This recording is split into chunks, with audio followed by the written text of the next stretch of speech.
आज का जो हमारा टॉपिक है वो क्या है, कोशिका विभाजन।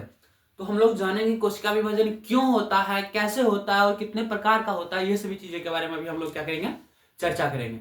तो कोशिका विभाजन जो भी होता है वो सबसे पहले हमारे मन में सवाल आना चाहिए कि कोशिका विभाजन क्यों होता है। अगर नहीं होगा कोशिका का विभाजन हमारे शरीर के अंदर, किसी भी जीव के अंदर कोशिका विभाजन अगर नहीं होगा तो उससे क्या होगा, कोशिका विभाजन कैसे होता है, क्यों होता है। तो कोशिका विभाजन जो होता है मतलब कोशिका का क्या होता है, विभाजित होना, दो भागों में विभाजित होना।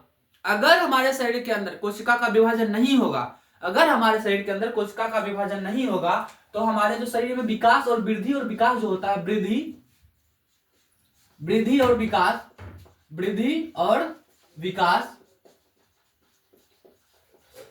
नहीं होगा। अगर हमारे शरीर के अंदर कोशिका का विभाजन नहीं होगा तो क्या होगा, कोशिका का अगर जो हमारे शरीर के अंदर विभाजन नहीं होगा तो हमारे शरीर के अंदर कोई भी वृद्धि और विकास नहीं होगा।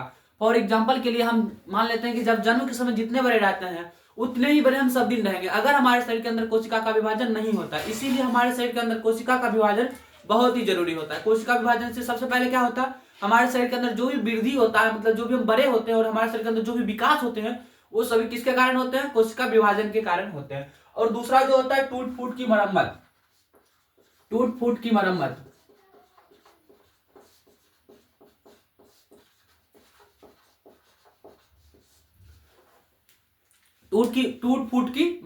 ये जो होते हैं, अगर हमारे कहीं पे शरीर में कहीं पर भी अगर कहीं पे कट लग गया, वहां से अगर ब्लडिंग हो रहा है, अगर खून निकल रहा है वहां से, तो अगर हमारे शरीर के अंदर कोशिका का विभाजन अगर नहीं होता तब हमारे शरीर में क्या होता, हमेशा खून जो है हमेशा निकलते ही रहता, कभी भी निकलना बंद होता ही नहीं। इसीलिए हमारे शरीर के अंदर कोशिका का विभाजन जो बहुत ही जरूरी है। जब हमारे शरीर के अंदर कोशिका का विभाजन होता है तभी जाकर के अगर कहीं में कट कुट लगता है, शरीर में कट उठ जाता है, तो हमारे शरीर के अंदर खून जो होता है निकलना बंद होता है।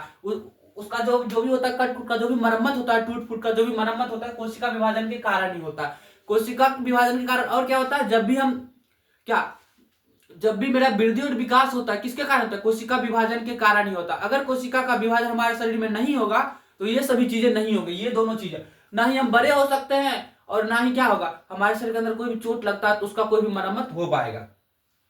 अब जानते हैं कोशिका विभाजन जो होता है मुख्यतः दो प्रकार के होते हैं। कितने प्रकार के होते हैं कोशिका का विभाजन, मुख्यतः दो प्रकार के होते हैं। पहला जो कोशिका का विभाजन होता है समसूत्री कोशिका विभाजन होते हैं। पहले कौन सा होता है, समसूत्री कोशिका विभाजन। और दूसरा जो होता है कोशिका का विभाजन वो होता है अर्धसूत्री कोशिका विभाजन। कौन सा होता है, अर्धसूत्री कोशिका विभाजन।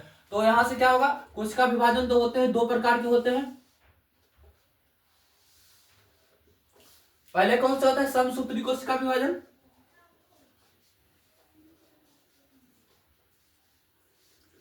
समसूत्री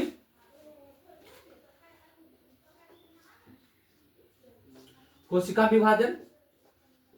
और दूसरा क्या होता है, अर्धसूत्री कोशिका विभाजन। अर्धसूत्री कोशिका विभाजन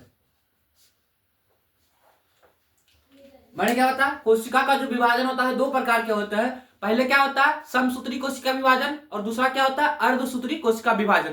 तो ये क्या होते हैं, समसूत्री कोशिका विभाजन और ये अर्धसूत्री कोशिका विभाजन क्या होता है, इसके बारे में अब हम लोग क्या करते हैं, चर्चा करते हैं। तो शायद आप लोगों को पता होगा या फिर नहीं भी पता है तो अभी मैं बता रहा हूं। जो क्या कोशिका जो होते हैं दो प्रकार के होते हैं। पहले कौन सा होता है, जर्म कोशिका, और दूसरा क्या होता है, सोमेटिक कोशिका। कौन कौन से कोशिका होते हैं, सोमेटिक कोशिका और जर्म कोशिका। तो एक कौन सा होता है, सोमेटिक कोशिका,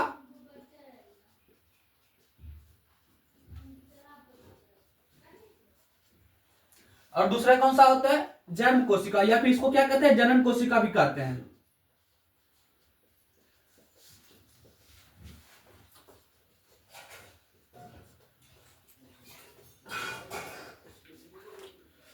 सबसे पहले क्या होता है, समसूत्री कोशिका विभाजन कहां पे होता है, सोमेटिक कोशिका के अंदर होता है। और ये जो होता है अर्धसूत्री कोशिका विभाजन वो होता है जर्म कोशिका के अंदर। तो आप लोगों को शायद नहीं पता होगा कि जर्म कोशिका विभाजन क्या होता है और सोमेटिक कोशिका क्या होता है। तो इसके बारे में आप लोगों को हम बताते हैं।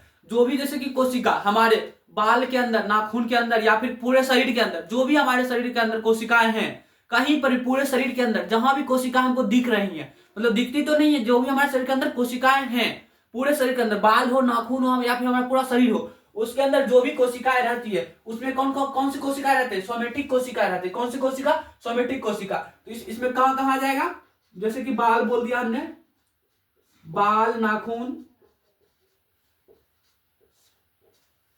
और क्या होगा, त्वचा, ये मान लेते हैं।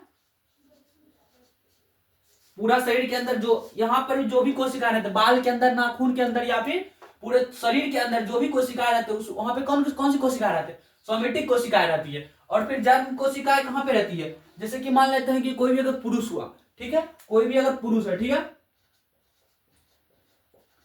पुरुष, तो पुरुष के अंदर में जो भी वो स्पर्म होते हैं, या फिर उसको हिंदी में क्या कहते हैं, हिंदी में उसको इंग्लिश में उसको स्पर्म कहते हैं, और हिंदी में उसको क्या कहते हैं, स्पर्म।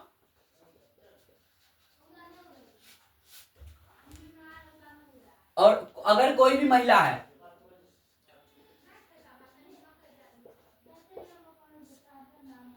महिला के अंदर जो भी अंडाणु होते हैं उसमें क्या होते हैं अंडाणु।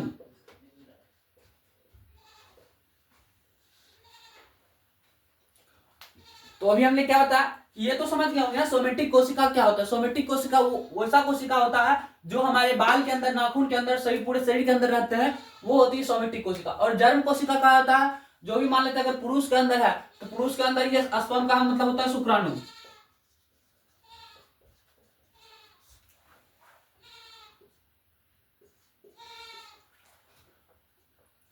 तो क्या बता, जर्म कोशिका मतलब कि वैसा कोशिका होता है जो भी पुरुष के अंदर के स्पर्म में जो भी होता है, या फिर शुक्राणु में जो भी कोशिकाएं होती है वो होती है जर्म कोशिका। या फिर महिला के अंडाणु में जो भी कोशिकाएं होती है वो होती है जर्म कोशिका। ये बात समझ में आ गया। एक बार और मैं बता रहा हूं। सबसे पहले हमने क्या बताया, कोशिका का जो विभाजन होता है हमारे शरीर के अंदर, कोशिका का जो हमारे शरीर के अंदर विभाजन होता है उससे क्या क्या होता है, उससे क्या क्या होता है। तो शरीर जो भी हमारे शरीर के अंदर कोशिका का विभाजन होता है उसके कारण हमारा जो शरीर है उसका वृद्धि हो पाता है और विकास हो पाता है, अर्थात हम बड़े हो पाते हैं और हमारा जो विकास हो पाता है कोशिका विभाजन के कारण ही हो पाता है। और दूसरा मैंने क्या बताया, कोशिका विभाजन के कारण हमारे शरीर के अंदर टूट फूट की जो मरम्मत होती है वो होती है। अगर कहीं पे हमारा मतलब चोट लग गया या फिर कट गया तो उसका जो मरम्मत हुआ कोशिका विभाजन के कारण ही होता है। और हमने दूसरा चीज बताया ये कि कोशिका जो विभाजन होती है दो प्रकार की होती है। कितने प्रकार की होती है, दो प्रकार की होती है। पहला कौन सा होता है, समसूत्री कोशिका विभाजन। कौन सा प्रकार का होता है, समसूत्री कोशिका विभाजन। और दूसरा कौन सा होता है, अर्धसूत्री कोशिका विभाजन। समसूत्री कोशिका विभाजन और अर्धसूत्री कोशिका विभाजन।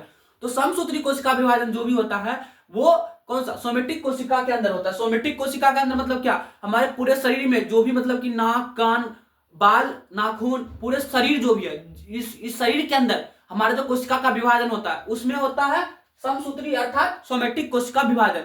और दूसरा मैंने क्या बताया, अर्धसूत्री कोशिका विभाजन, जो कि कहां पे होता है, जर्म कोशिका के अंदर होता है। जर्म कोशिका मतलब जनन कोशिका। इसको दूसरा भाषा में क्या कह सकते हैं, जनन कोशिका। जनन कोशिका कह सकते हैं। जनन कोशिका कहां पे होता है, जो भी पुरुष होते हैं, पुरुष के शुक्राणु मतलब स्पर्म में जो भी कोशिका होती है उसको क्या कहेंगे, जर्म कोशिका।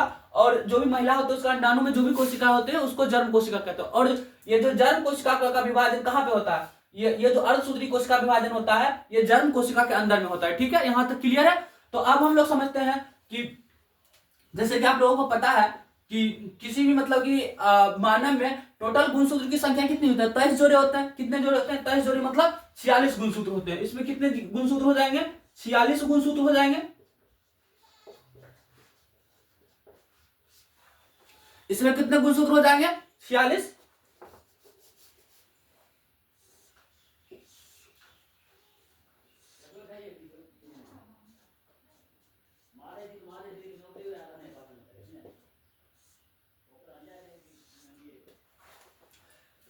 किसी भी कोशिका के अंदर में मतलब कि कितने गुणसूत्र होते हैं, 46 गुणसूत्र होते हैं।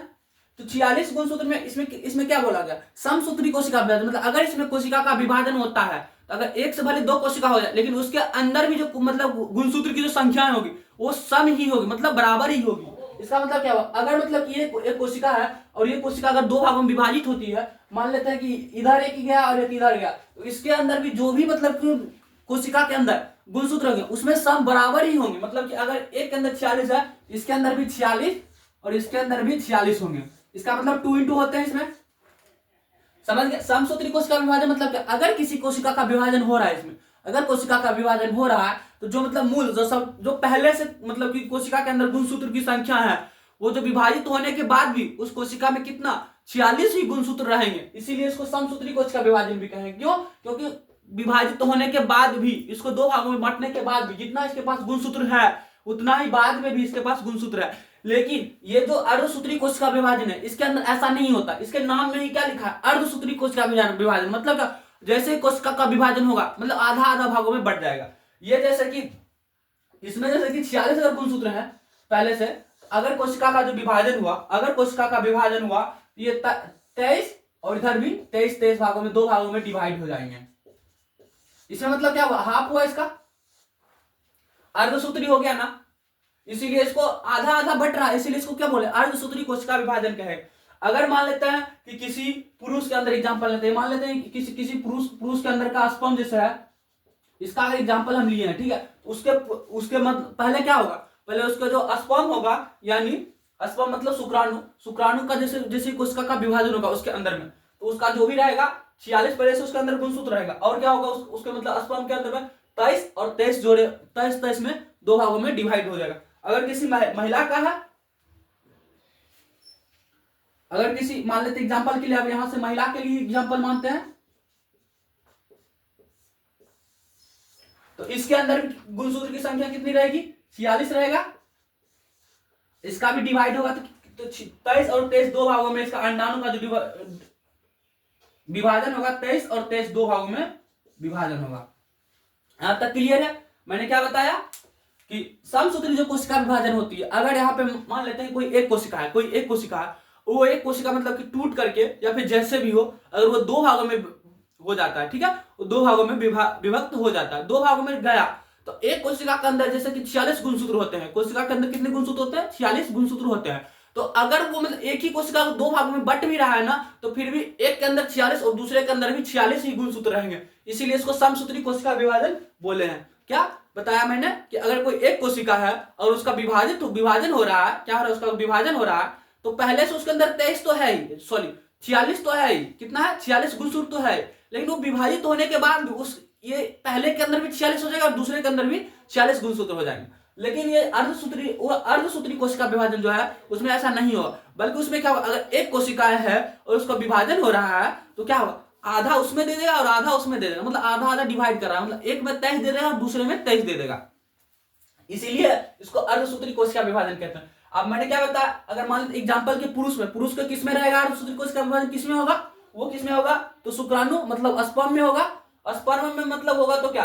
अगर यहाँ पे 46 गुणसूत्र है किसी पुरुष के अंदर, अगर उसके अंदर का कोशिका का जो विभाजन होता है तो पहले भाग में 23 जाएगा और दूसरे भाग में 23 कोशिका जाएंगे। अगर कोई मान लेता है महिला है, महिला का किस में होगा कोशिका का विभाजन? अंडाणु में होगा। तो अंडाणु में जैसे ही अब कोशिका का विभाजन होगा तो क्या होगा? तो एक अंडाणु जो होगा 23 23 गुणसूत्र जाएगा। एक अंडाणु के अंदर कितने गुणसूत्र जाएगा? 23 गुणसूत्र जाएगा और दूसरे अंडाणु के अंदर कितने गुणसूत्र जाएगा? 23 गुणसूत्र जाएगा। यहां तक बात क्लियर है? आप इसको उतार सकते हैं या फिर आप लोगों को इसका पूरा जो पीडीएफ होगा, नोट्स होगा, आप लोगों को डिस्क्रिप्शन बॉक्स में लिंक व्हाट्सएप ग्रुप का लिंक मिल जाएगा और आप लोग यहां से देख सकते हैं।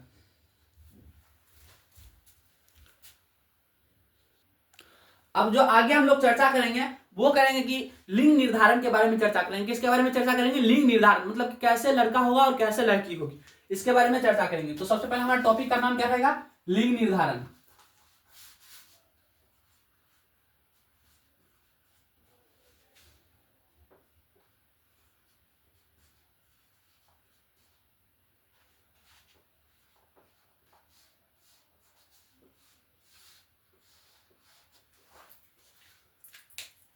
ये बहुत ही अच्छा टॉपिक है, क्योंकि हम लोग अभी क्या समझेंगे? लिंग का निर्धारण कैसे होता है, कैसे लड़का होता है, कैसे लड़की होती है, उसके बारे में भी हम लोग अब चर्चा करेंगे।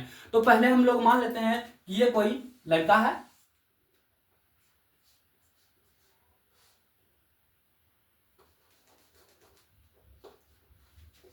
और ये कोई लड़की है, ठीक है। तो किसी भी लड़का हो या फिर लड़की हो, कोई भी अगर लड़का रहता है तो उसके अंदर जो गुणसूत्र रहते हैं, गुणसूत्र कितने होते हैं? 46 गुणसूत्र होते हैं। आपको पता है कोई भी मतलब जीव है तो उसके अंदर कितने गुणसूत्र होंगे? 46 गुणसूत्र होते हैं। तो कोई भी लड़का होता है तो उसके अंदर मतलब कि जो गुणसूत्र जो होता है वो 44 होते हैं, और जो दो गुणसूत्र होते हैं वो एक एक्स होते हैं और एक वाई होते हैं। ठीक है, यहाँ तक क्लियर है? मैंने क्या बताया कि अगर मान लेते हैं कोई भी लड़का है और उसके अंदर जो गुणसूत्र है तो 46 गुणसूत्र होते हैं। तो 46 गुणसूत्र में उसके अंदर 44 ये हो गया, और ये एक्स 45 और ये वाई हो गया 46। लेकिन महिला के अंदर जो गुणसूत्र होते हैं वो कैसे होते हैं? तो वो होते हैं 44 करके प्लस एक्स और एक्स, दो एक्स होते हैं इसके अंदर में गुणसूत्र। ठीक है, क्या मैंने बताया? इसके जो मान लेते हैं कि अगर कोई भी पुरुष है, पुरुष के अगर शुक्राणु में गुणसूत्र जो है, सबसे पहले कैसे गुणसूत्र हैं ये, उसके अंदर जो भी गुणसूत्र है 44 इधर हो गए और एक एक्स और वाई, ये दो गुणसूत्र हो गए, तो टोटल 46 गुणसूत्र हो गए। और महिला के अंदर क्या हुआ? 44 इधर गुणसूत्र है और एक्स इधर और एक वाई, सॉरी दो एक्स हो गया था, 44 दो 46 गुणसूत्र हो गए। अब मान लेते हैं किसी भी पुरुष के अंदर क्या हुआ? कोशिका का विभाजन हुआ। क्या हुआ? ये जो कोशिका है, कोशिका का जो विभाजन हुआ, तो फिर क्या होगा? अगर यहाँ पे हमने कोशिका का विभाजन करते हैं, ठीक है, तो ये क्या हो जाएगा? ये 22 हो जाएगा, ये आधा आधा ले लेगा, 22 इधर और ये 22 इधर, और ये एक एक्स प्लस इधर चल जाएगा और ये एक वाई इधर आ जाएगा। यहां तक क्लियर है? मैंने क्या बताया? ये अगर कोई पुरुष है तो पुरुष के अंदर गुणसूत्रों की संख्या टोटल, या फिर कोई भी जीव होता है उसके अंदर गुणसूत्रों की टोटल संख्या जो होती है वो होती है 46। कितनी होती है? 46। पुरुष में जो भी गुणसूत्र होते हैं 44 तो समान होते हैं, 44 तो एक समान होते हैं, लेकिन जो दो गुणसूत्र होते हैं वो एक एक्स होते हैं और एक वाई होते हैं। और महिला के अंदर में कैसे गुणसूत्र होते हैं? मतलब कि उसके भी अंदर में 44 जो गुणसूत्र होते हैं, 44 गुणसूत्र वो समान होते हैं, और दो गुणसूत्र होते हैं वो अलग अलग होते हैं, दो होते हैं एक्स के गुणसूत्र। तो अगर इसके अंदर भी जो कोशिका हुआ, ठीक है, इसके अंदर भी गुणसूत्र, कोशिका के अंदर में जो भी गुणसूत्र है इसका भी अगर विभाजन होता है तो कैसे विभाजन होगा? इसके अंदर भी 22 आ जाएगा और एक में एक्स आ जाएगा, और इसके अंदर भी 22 और ये दूसरा भी एक्स है तो ये एक्स हो जाएगा। यहां तक बात क्लियर है? अब मान लेते हैं कि इसके भी अंदर में कोशिका का विभाजन हो गया और इसके अंदर भी कोशिका का विभाजन हो गया, तो क्या बताया अभी हमने आप लोगों को कि इसके अंदर भी कोशिका का विभाजन हुआ और इसके अंदर भी कोशिका का विभाजन हो गया। अब मान लेते हैं ये दोनों एक दूसरे के साथ में सेक्सुअल रिलेशन बनाते हैं, तो क्या होगा? अगर मान लेते हैं लड़का का जो शुक्राणु है, शुक्राणु वो अगर इन दोनों में से कोई एक, मान लेते हैं फॉर एग्जांपल के लिए पहले ये जाकर के उस अंडाणु से मिला, पहले ये जाकर के उससे मिला, अगर 22 प्लस एक्स वाला ये जाकर के वहां से मिलेगा, और मान लेते हैं महिला के अंदर का अगर ये मिलता है तो टोटल जाकर के क्या हो जाएगा? टोटल ये 22 plus x plus 22 plus x, तो 22 22 44 हो जाएगा, प्लस एक्स और एक्स हो जाएगा। इससे क्या होगा?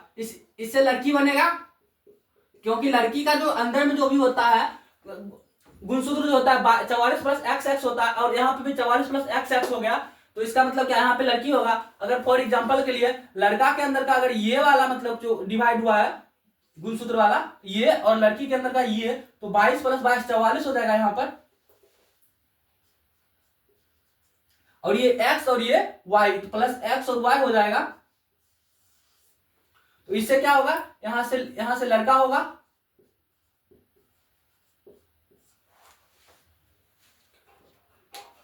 क्या मैंने बताया कि अगर कोई लड़का और लड़की है उसके अंदर जो भी मतलब कोशिकाएं हैं उसके अंदर में जो भी गुणसूत्र होते हैं, गुणसूत्र की संख्या टोटल 46 होती है, और लड़का के अंदर में एक 44 होते हैं बराबर जो होती है 44 होते हैं, और एक एक्स और वाई होती है। ठीक है, और एक जो लड़की के अंदर जो कोशिका का जो विभाजन होता है उसमें सबसे पहले क्या होता है? उसके अंदर जो गुणसूत्र होते हैं, गुणसूत्र 44 समान होते हैं और दो एक्स ही होते हैं उसके अंदर गुणसूत्र। ठीक है, अब मान लेते हैं उसके अंदर क्या हुआ? कोशिका का विभाजन हुआ। पुरुष के अंदर जो भी वो कोशिका का विभाजन हुआ उसके स्पर्म में होगा, यानी स्पर्म का मतलब क्या होता है? शुक्राणु में होगा। शुक्राणु में अगर कोशिका का विभाजन होता है, इसको हम दो भागों में डिवाइड करते हैं, तो क्या होगा? ये 22 अलग हो जाएंगे और एक में एक्स आ जाएगा, और दूसरा जो विभाजन होगा किसमें होगा? 22 में अलग आ जाएगा और वाई इधर अलग आ जाएगा। सेम वैसे ही लड़की में अगर कोशिका का विभाजन होता है तो उसमें के अंदर जो गुणसूत्र की संख्या होगी, एक में 22 आ जाएगा इधर और एक एक्स इधर आ जाएगा, और दूसरे में 22 इधर आ जाएगा और एक एक्स इधर आ जाएगा। सिंपल सा बात है। अब मान लेते हैं इसका मतलब कोशिका का विभाजन हो गया। कोशिका का विभाजन होने के बाद ये जो अब इसका जो शुक्राणु है वो जाकर के एक से फर्टिलाइज जाकर करेगा। तो अगर मान लेते इन दोनों में से कोई एक ही जगह, क्योंकि जो भी पहले जगह पे फर्टिलाइज कर देता है बात वहां हो जाता है। तो इसका मतलब मान लेते हैं अगर ये x 22+x वाला एक गुणसूत्र अगर गया पुरुष के अंदर से और यहाँ पर जाकर के ये लड़की के अंदर कोई भी गुणसूत्र, दोनों तो बराबर ही है क्योंकि 22+x ये दोनों तो समान ही है। और दोनों में से किसी में से जाकर अगर ये वाला अगर जाके हुआ ये 22+x वाला, तो कितना हो जाएगा गुणसूत्र की संख्या 22+x कितना हो जाएगा 44+x हो जाएगा। और 44+x जैसे हुआ x जैसे हुआ तो वहां पे लड़की का निर्माण होगा। और अगर मान लेते हैं लड़का के अंदर से ये 22+y वाला और लड़की के अंदर दोनों में से दोनों तो बराबर या कोई भी आकर के अगर फर्टिलाइज करता है तो 44+x और 44+y होगा। तो उससे क्या हो जाएगा, तो फिर यहां से लड़का हो जाएगा।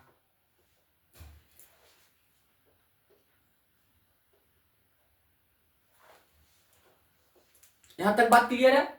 इसका मतलब क्या हुआ, लड़का और लड़की होना कोई भी लड़की पे निर्भर नहीं करता। ये जब भी निर्भर करता है, जब भी डिपेंड करता है, ये लड़का पे ही निर्भर करता है कि उसका कौन सा जो विभाजित हुआ है कोशिका का कौन सा जो गुणसूत्र है वो जाके फर्टिलाइज कर रहा है। इससे पे डिपेंड करता है लड़का होगा या फिर लड़की होगा। ठीक है, यहां तक लिंग निर्धारण आप लोग समझ गए ना। ये पूरा डायग्राम आप लोग बना सकते हैं।